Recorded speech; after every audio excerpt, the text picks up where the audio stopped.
Welcome back as we introduce you to another one of our performers this morning. Hailing from the mother city, Tembipowers is cementing his place as one of the sharpest lyricists on the rise with his latest track, Third Eye, and an upcoming album on the way. He's here to chat music, to chat his vision and what is next. So can we get a massive studio welcome for Tembipowers? Thank you. We appreciate that. Absolutely, man. I wish we had a proper studio audience. I mean, it's the audience. You see, but these guys, they do well, man. And because they know talent. Yeah, we get to see talent in this space. And most shows, on my shows, is like 5 people, so. It's the kind core. of the same thing, yeah. But that's what you need, man. You need that core that follows you. I used to, funny enough, that you say that, call it the 300. And South Africa, we love what we love. Yeah. So we might not be the biggest market, but when that 300 has you, they will follow you to every gig, every... Have you got your 300? No, I would love my 300, but not yet though. But I mean, I'm supposed to be. I'm happy. I'm grateful that I'm doing what I love. I take pride in this, so... and this it's not the only vision, and I think young people can understand that you can push in 20 different directions and still be authentic. Yeah. Talk me through the studying journalism at UWs. Yeah. Now, how does this tie into the bigger picture?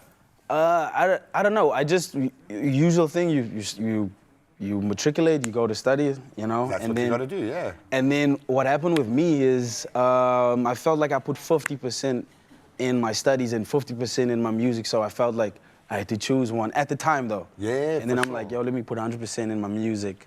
But I've come to regret it a little bit because studying is really the wave. Education is really the thing that you should do. You know what I mean? But I was just a young, passionate kid at the time. Yeah, everything has a season. And maybe you weren't ready for that yet. Yeah, or maybe this beast needs to come out, man. Yeah, when you look at the way that you write, it feels like a button has been pushed and you've got to answer that call. Where does that come from? Because I'm seeing a common thread here. Journalism, there is a creative spark within you. There is a wordsmith element. But talk me through your creative style. Where does that come from, man? I don't know. It's a lot of influence. You know, Tupac was my first favorite rapper, and then it went to Eminem, and then now I listen to Drake a lot. But things that inspire my lyrics is probably just like life experiences.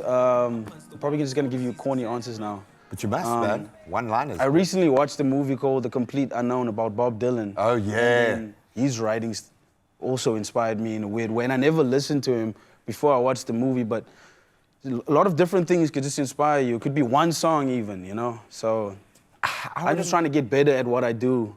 If that makes any sense. Oh, no, completely. And you can see that you hold yourself to a very high standard. Yeah. And I think that is always going to be the beast that you've got to grapple with, because you've got to be that critic. You've got to get to a point where you release the music and share a stage with some bona fide. When you're knocking around with the youngsters, with the nasty seas of the world, how does that feel?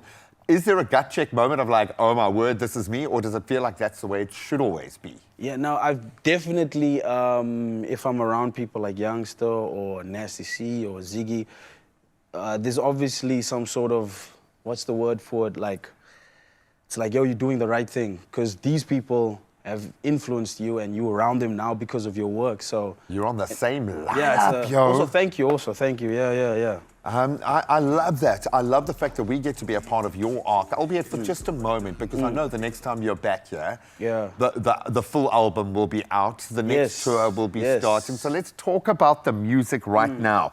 There's a war outside on the way, I would imagine, and them's fighting words. It feels like you're wanting to make a statement with this, man. Yeah, I guess. It just felt really fitting for how I felt when I was making the project. I was like frustrated, you know, things were happening in my life and it just fit that mold. And I love that. The best way to explain it, you just have to listen to the music and then it will make sense to you. Me explaining it is like, I'm really minimizing it. Yeah, you can't explain the artistry, my friend.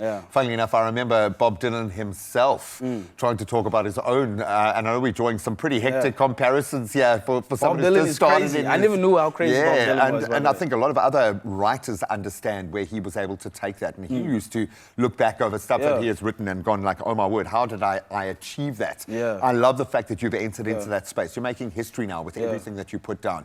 What are the goals this year? What do you want to achieve? Obviously, the Iverson Tour is Yeah.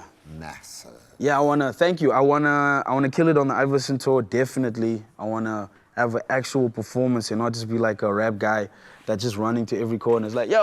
Yeah, you're like, not filling the space. Yeah, I wanna have a performance for real. And then my goal for the year is just to get closer to the dream, edge closer to the dream, you know? And my dream is just becoming a household name and eventually being on the Mount Rushmore of South African hip hop, eventually. Manifest, man, but this is where it happens. This is where the Callum Scotts of the world put that stuff out into the universe. You have to go through this. And it comes, dude. And you're doing it with such humility. But there is a fire there as well, and you've got to back yourself, dude. We are very proud of you, Appreciate my man. it. Very proud. Appreciate it. The bottom line is, it doesn't matter what I say, you need to hear him. You need to listen. You need to get into the words. He is an unbelievable writer and the talent to back it up as well. He ain't going nowhere. You should stick around. We've got some official duties, and then we can officially start the party.